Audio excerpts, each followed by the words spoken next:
I'm asking why do men prefer women with lower body counts? Because men are territorial. It's not rocket science, because men are territorial.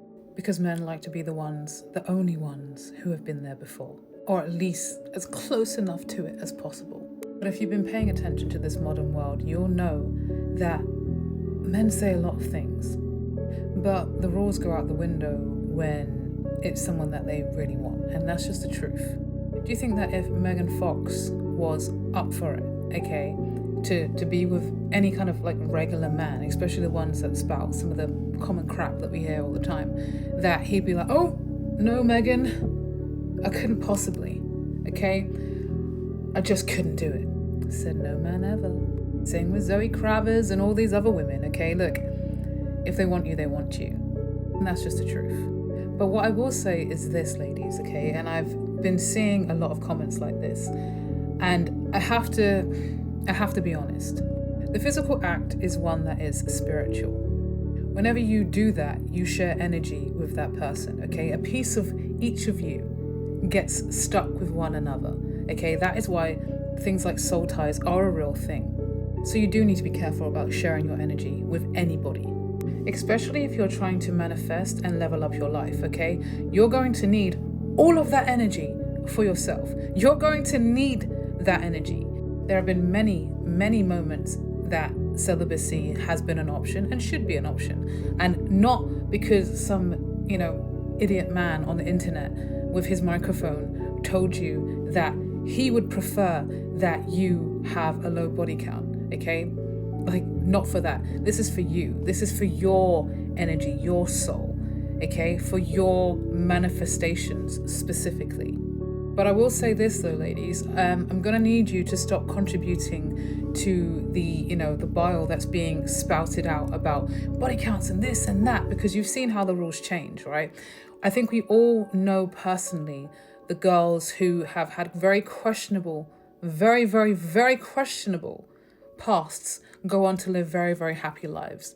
Okay, it's the reason that some people don't believe in karma, because they're like, how is that person living a better life than me when I know for a fact that they've done X, Y, and Z, and their mind just can't comprehend it. Like it burns them up inside, and it burns them up inside because you actually believe the lie, okay, and you're making it about his comfort as opposed to your energy.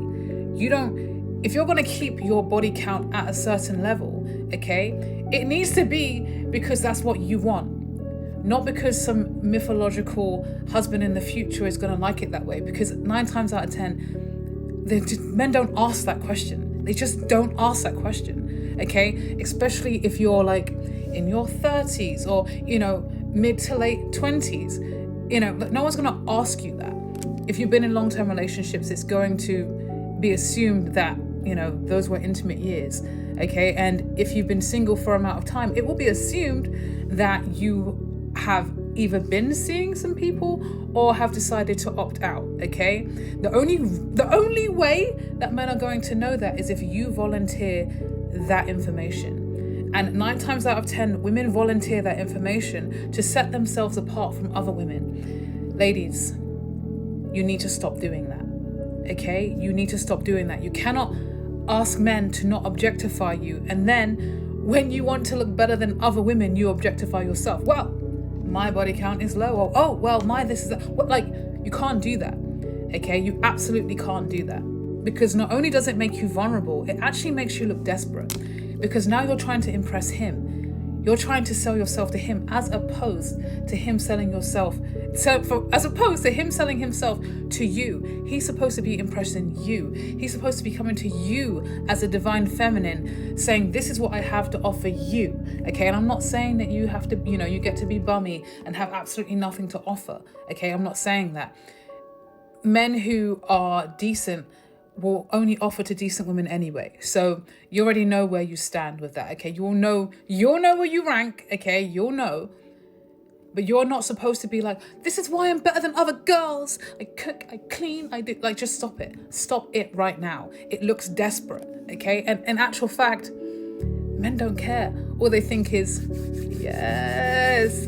yes, come on, impress me. Tell me why I'm the man. And then you'll find that you're just jumping through hoops, and he's just going to keep testing you and testing you and testing you and testing you to see just how much you can really take. Don't do it to yourself.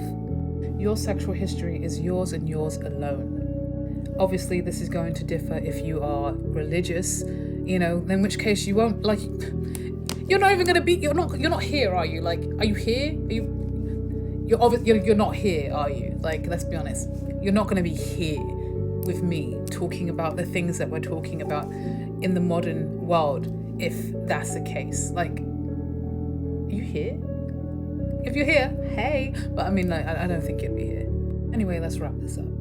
Your history is yours and yours alone. And let's be honest, how are they going to know anyway? Okay, and that's why just the whole argument is quite silly, really, because it relies on the other person telling the truth. Okay, and let's be honest, most people don't tell the truth. Most men don't tell the truth, and most women don't tell the truth about certain things. Okay, so it's quite silly to begin with. So don't get caught up in the BS. Don't be a slow learner.